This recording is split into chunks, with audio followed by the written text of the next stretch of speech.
তিনি যখন দেখলেন যে আল্লাহর হুকুম বাস্তবায়ন হয়ে গেছে হইতেছে, فحملته فانتبذت به مكانا قصيا فأجاءها المخاض إلى جذع النخلة قالت يا ليتني مت قبل هذا وكنت نسيا منسيا।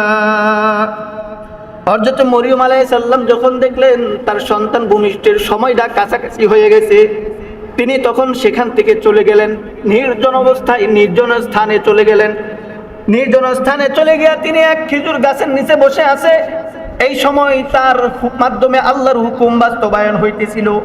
তিনি যখন দেখলেন ফাআজাহাল মাখাদু ইলা জিজইন নাখলা, আল্লাহ পাক কুরআনুল কারীমের মধ্যে ঘটনা উল্লেখ করে বলতেছেন, তিনি যখন দেখলেন সন্তান ভূমিষ্ঠ হয় তখন তিনি খুব বেশি মাত্রায় পেরেশানির মধ্যে ছিল।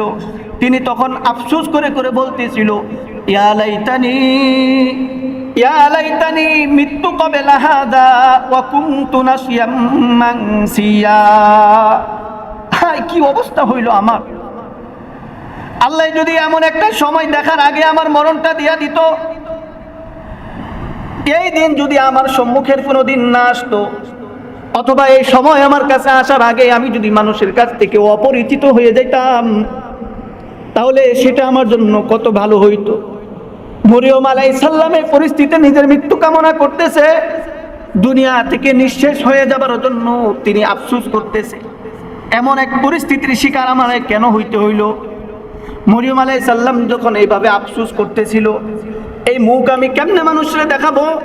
এই সন্তান নিয়ে যখনই আমি আমার শহরের মধ্যে যাব, আমার গ্রামে যাব, আমার মহল্লায় ঢুকলে মানুষজন আমারে অপবাদ দিবে, মরিয়ম কার সাথে কাম করে আসছো, সন্তান কইতে নিয়ে আসছো? আমি এই মুখ মানুষরে কেমনে দেখাবো? মরিয়ম আলাইহিস সালাম এমন পেরেশানের মধ্যে পড়া তিনি তখন মৃত্যু কামনা করতে লাগলেন। মরিয়ম আলাইহিস সালামের এমন অবস্থা থেকে আল্লাহ তাআলা তাকে সুসংবাদ দেয়। ফিরিস্তা তার নিচে থাকা জমিন থেকে ফিরিস্তা তার উপর তাকে উদ্দেশ্য করে আল্লাহর আয়াত বর্ণনা দেয়।